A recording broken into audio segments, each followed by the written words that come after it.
Hello, this is my third time recording this. This is me. I'm James. As of right now, I'm 16 years old. I always lived in Canton, Ohio, and this is the story of my life. As a young child, I didn't have much. And what I mean by that is I had a very good life when I was young. My dad was working, my mom was working. An average little life of a little 3-year-old, you know. Had a younger brother, had an older sister, you know, the middle child. Always the fun to be the middle child. Not really. It sucks. Because you get everything. Anyways, I got this. Don't mind this. Please do not mind this. Don't. I need to pop that, like, immediately. But anyways, as the middle child, I got asthma handed down to me from my mother. I got allergies handed down to me from my mother. And I got bullied a lot during elementary school because of my allergies and asthma. Third grade is when it got bad, when like I could sneeze and I couldn't make it to the teachers in time because we wasn't allowed leaving our seats. So I would just sit there because I always was the teacher's pet and I wouldn't want to disobey him or her. And I would just sneeze in my arm or my hand or just sneeze next to me. And as you guys can see now, which there's probably going to be a lot of sneezing in this video. Yeah, like there's a lot of sneezing and a lot of snot. Like my snot factory is overworked a lot during my life. I would sneeze and I would get snot on the floor, and my school didn't like that. My classmates didn't like that. I've got the reputation of snot boy up until 5th grade, 6th grade, before I moved schools. I've been bullied a lot. I've been pushed into lockers. I've been picked on. I almost got jumped a few times. I wrote a lot of letters to the principal. And I always used to go for those private schools that was free because my family always was in the below end, not gonna lie. And those private schools had a dress code and we couldn't afford the top-notch stuff. So I wore Walmart clothes. I got bullied for that. I used to have a very low self-esteem. I would just wear my heart on my sleeve 24/7. And I was a target for everyone because I was sensitive and I let it happen. I would, day by day, class by class, at least one person said something to me. And not one person would stick up for me. Not one. I would always used to sit at lunch alone during my 2nd to 5th grade year. Then 5th grade year came, I moved houses, so I had to move schools, and I came across the school that's down the street, and that's when things picked up. During the summer, I looked up my past life. I realized that something needs to change. So I started getting allergy tested. I figured out what was wrong with me, how bad my asthma was, how bad my allergies was, and what I needed to do to make them better. So I started taking allergy medicine. One pill worked for a week, then it stopped working and I was back to my old self, getting bullied again. Then I found a pill that worked, and like I started to sit by myself. There was this one kid. There was actually these two kids. I'm not going to name names because I don't want that out there because I haven't asked them. And that's a lot. I'm not going to ask them because we don't socialize no more, unfortunately. they decided to sit next to me. Well, one did in 5th grade. This one person sat next to me, and he got bullied too. So we became close very fast. We started talking about our lives, talking about what we've been through, talking about how it affects us, and all this other stuff. And it brought to my attention that I needed to change for the better of myself. So then I get through 5th grade year. I still got bullied, but not as bad. There was times where I actually went to a homecoming dance because I felt good about myself. And these group of guys, they tried to jump me because they thought I was following around this girl. And I wasn't. I was just walking around because I had no friends, because my only friend that was there, he didn't go. And then my other friend that was actually being nice to me, I thought for sure that he was just being nice to be nice. But as these group of guys walk up to me and ask me why I'm following around this girl, I was like, I'm not. I'm just walking around. It's just a coincidence that she's right there. Like, she was walking around going back and forth because she was one of the popular females. So they tried to say stuff about me, and it got me upset. I started to cry. It made a very bad embarrassment of myself. Then next thing you know, they was pushing me around, and I just ran out the door. And my friend that I was close to also was outside talking to one of his friends, and he pulled me to the side and asked me, "Hey bro, what's wrong?" And I told him about it, and I kid you not, I never seen anyone get so upset and defend my name and physically defend me like that. That it really meant a lot to me. It did. Oh, I'm getting emotional. Then 7th grade came, and I started to brush stuff off my shoulder more and more. Didn't let them get to me. I was still a teacher's pet. I was still writing non-stop notes to the principals because I was going after the no bullying private policy schools, but those are the worst. They don't care because I'm just the nerd little white kid that is always bugging for someone to do something about something, and they don't help. So I just didn't ask for help anymore. I just took stuff on my own. So I just started keeping to myself, and then 8th grade came around, started getting more friends and more friends and more friends because of my one friend. And once people got to know me, they realized I was funny. I was a pretty interesting guy. That don't matter who you are, I believe that you deserve a chance at a friendship, no matter who or what you done. And everyone started to realize that, and like people started to feel bad, and I didn't want that. I didn't want that reputation. Oh, that's just the white kid that everyone feels sorry for. I didn't want that. That's not what I wanted. I started to have breakdowns during the 7th and 8th grade. I just lost myself for a little bit, where I didn't care about my body. I didn't care what I looked like. I stopped eating, and I weighed 85 pounds. I weighed 85 pounds. I'm still pretty skinny to this day, and I'm in 11th grade, but I'll get to that. So I got to 9th grade, and I was so scared, like super scared. Like, I was scared out of my mind, let me tell you. But then something changed over the summer. I started to work on myself. I started to get social media, and I got up there. Like, people actually started to talk to me through texting, and it was like, "You're a pretty cool guy. Okay, I'm gonna give you the chance." My allergies was under control. My asthma was under control. I still had a few bullies, but I thought through myself through the summer that I can get through this if I put my mind to it and put dedication to it. And once I did, the bullying stopped for a little bit. It stopped. But halfway through my 9th grade year,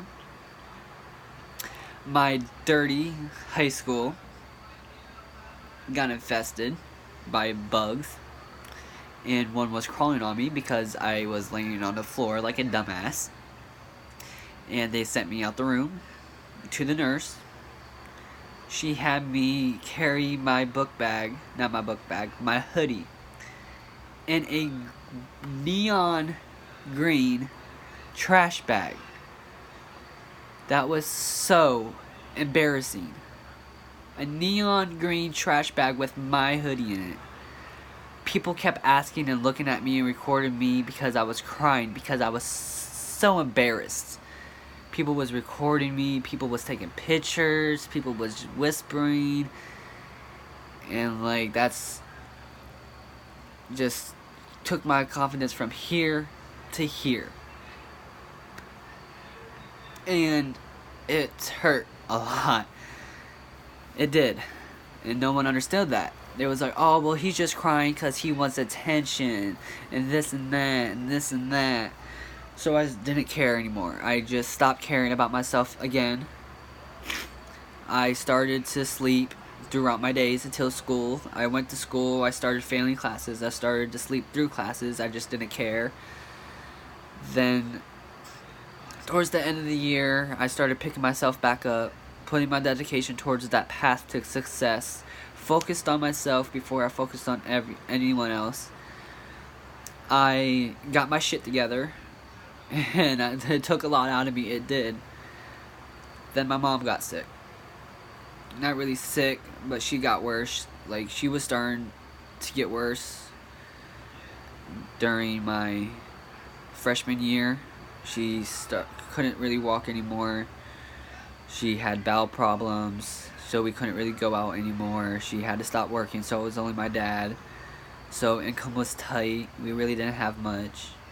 But we managed, we lived. And what got me through my life so far is dedication and hard work on my inner mind. Just to focus on that path to success, that path of my goals. I want those goals, no one else. So no one can tell me how to get to those goals but myself. And I figured that out the hard way. I had a few fake relationships with people. I had tons of fake friends that broke my heart. Tons of girlfriends, tons of boyfriends. Yes, I'm bi, by the way. Don't worry about that. That's in another video. Should be, anyway, if it's still there. I got heartbroken during 11th grade with this guy named Mason. He's out of state. We was together for a few months.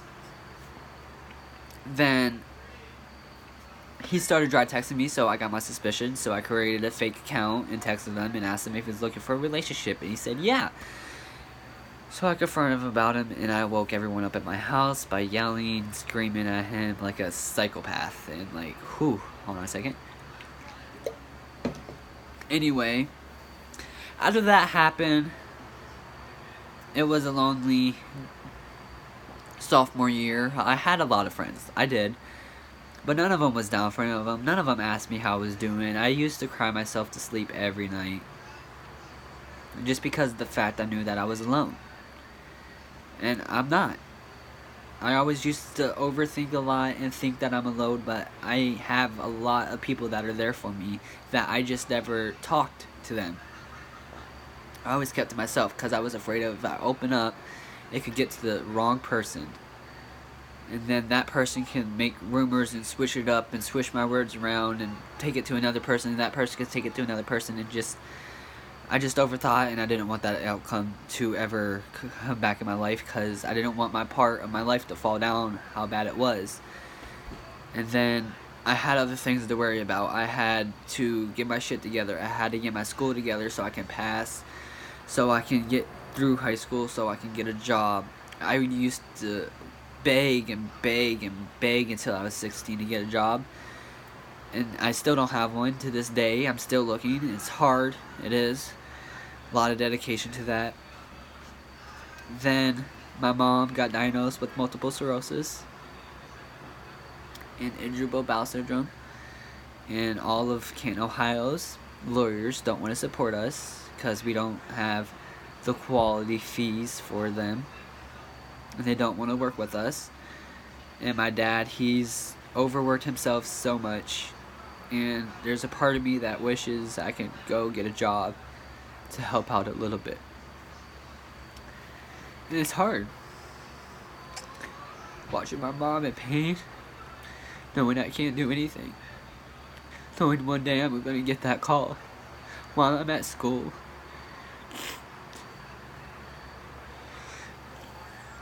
And everyone asks and looks at me and says, oh, well, you got everything. You got both of your parents. You got all that. And yes, I do got both my parents, but you don't know what I go through. To this day, I still get bullied nonstop. People call me ugly. People call me that. People call me fag. People call me I'm going to hell because I'm bisexual. People say everything. But it scares the shit out of me that I'm going to lose everyone I love.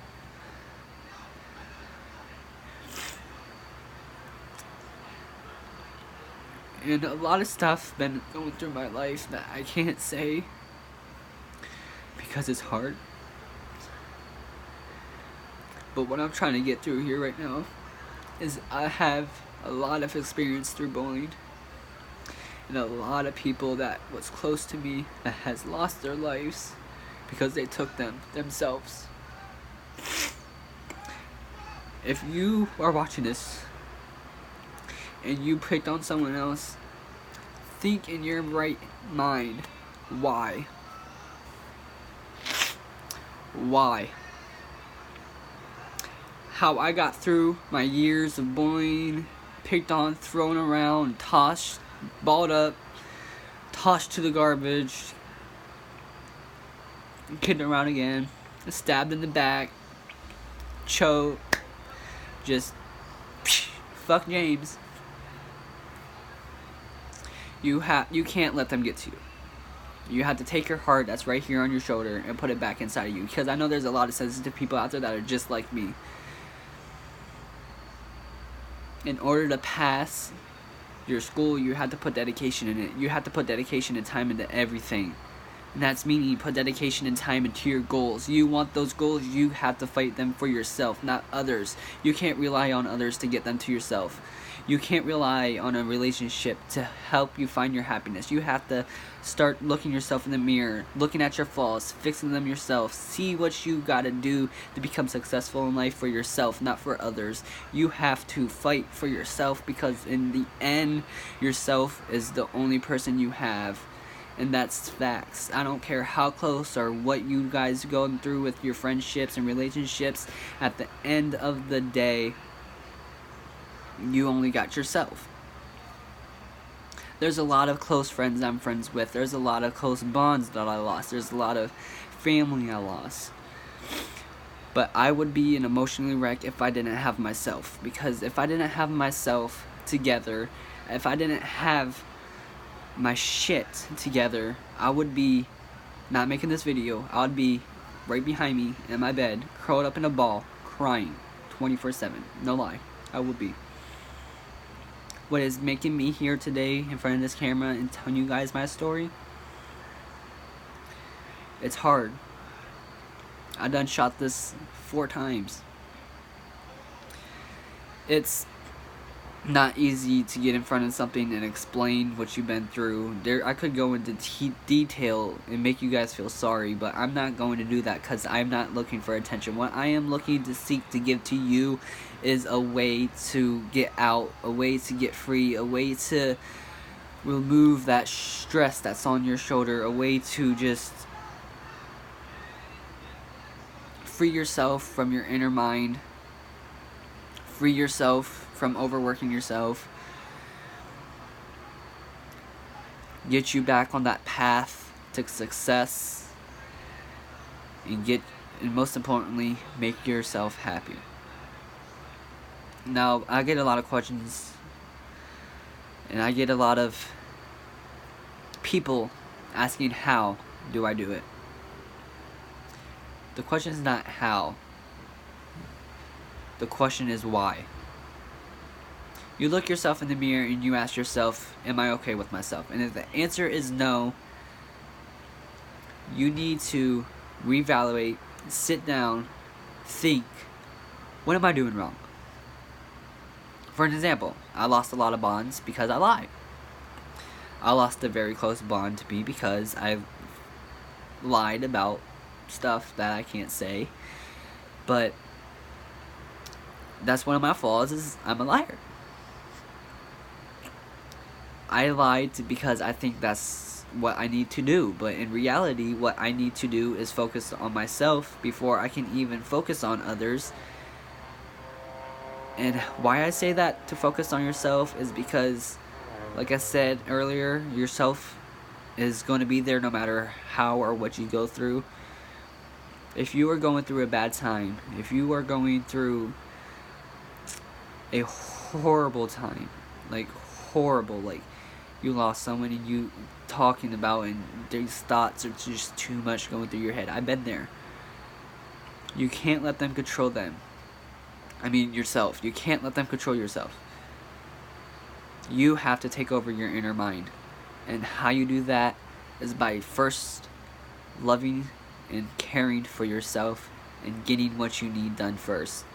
And what I mean by that, I mean you can't let others tell you and dictate what you do. You have to do it for yourself, not for others. If you want to change yourself, don't do it for other ones. Don't do it because you want to be popular. Do it for yourself. There's a lot of popular people I know that wishes that they didn't know half the people they know, because it brings people down. You see Miss Sally over there, all Mr. Happy and Hoary. And not Hoary. Miss Happy and Dory. But you don't know what's going on. She might seem happy. A lot of people might seem happy. See, look, I'm happy. Not really. There's a lot of things I'm scared of. I'm scared of, 1, losing my mom. 2, losing my dad. They're both real close. There's a lot of people that I don't want to lose as friendships, because those are the only people I can trust anymore with my problems, and anymore can't even trust them, because I can only trust myself, because I don't know what or where or why I am the person I am today. But I'm not perfect. Everyone thinks I'm perfect. Everyone thinks I have the perfect life. No, I don't. I have the things I have because I have dedication to get them. I don't have everything everyone else's has. I don't have a way to go out there and spend $400 on a pair of shoes. I don't have that. I don't want that. That's not me. Everyone has a style. My style is cheap, because that's all I know. I've been through hell and back with many people, many things, and to this day I still have my problems. I got exposed a few times. My Snapchat blew up. A lot of people commenting on it. A lot of people done that. Yeah, that's my fault. That's my stupidity. But I still did it. There ain't no going back. I had to face them face on. Most people hide behind their problems, and that's what affects them. That's what... Sorry, my allergies. That's what affects them. That's what brings them down constantly, is because it's constantly on their mind. You guys have to let it go. Have to focus on yourself. If you guys have a lot of problems going on with you right now, breathe, let them go, and don't hold on to them. That's what causing you guys to spiral down that negative path. Put yourself in a positive way. Put yourself in positive feedback on yourself. Look in the mirror, look yourself in the eyes, and say, this is me. Every flaw you have is not a flaw. It's a perk of you, and if people do not respect that perk of you, they do not deserve you. Same with relationships. You can't love someone else if you don't love yourself. That's why relationships don't work. Most people think that men out here and women out here are just for sex. Somewhat of that in this generation is true, yes. Some of them, yes. But most of them, no. It's not them. Half the time, it's you. And I'm not saying that to be mean or rude or disrespectful. I'm saying that because it's the fact. It's the fact of the matter that you have to be there for yourself and understand what you want and how you want it before you can ask someone else to give it to you. You have to understand why you want that, when you want that, and how. Ask yourself if you're really happy about yourself. Are you really happy what you're doing to this day? Is your hobbies important to you? Some people out here playing football. Why do you play football? Because it keeps you out of trouble? If the answer is yes to most of your stuff, because you're doing stuff to keep you out of trouble. Most of the time, the best way to get out of everything, to clear your mind, listening to music, go out there and that's what I do. What I do? I run. I used to go around, punch things, and break my wrist, almost fracture my knuckles, because I used to go out there and punch stop signs full force, punch my wall full force. I mean, you can see my wall. Used to kick it too. Like, it's not a pleasant thing to harm yourself over something that's not your fault, but what you caused. If you lost someone that you truly loved and was down for you and that was supposed to be the best person that you were supposed to have a relationship with or a friendship with, then them ain't really down with you. The real people that you guys need to fill your life with is the people that never leave, that stuck with you day one. It don't matter what they look like. It don't matter what their popularity is. The real people are always not the quiet ones. The people that been there since day one. I have a friend, the same friend that I was talking about, that literally stuck up for me with a bunch of group of kids that would have probably jumped me that day. Probably. No joke.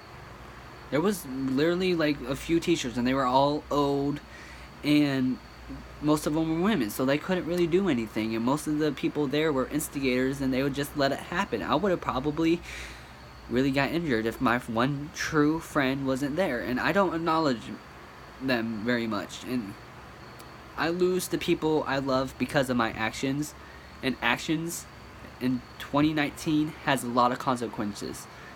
I can't English, don't mind that, but what I mean by that is that your actions have consequences too, negative and positive. Let's say I'm walking in Walmart, I find a wallet, there's $200 in it. A, do I go spend that money? Or B, do I return it? Say I choose A, I go spend that money, and then I turn it in. The person that comes claims it has 4 kids, and that was grocery money to feed them. And then a little bit to put up for rent, to have a place to live. How would that make you feel? Just a moment of silence for that. My name is James. I'm 16. I'm a junior. And this was my story.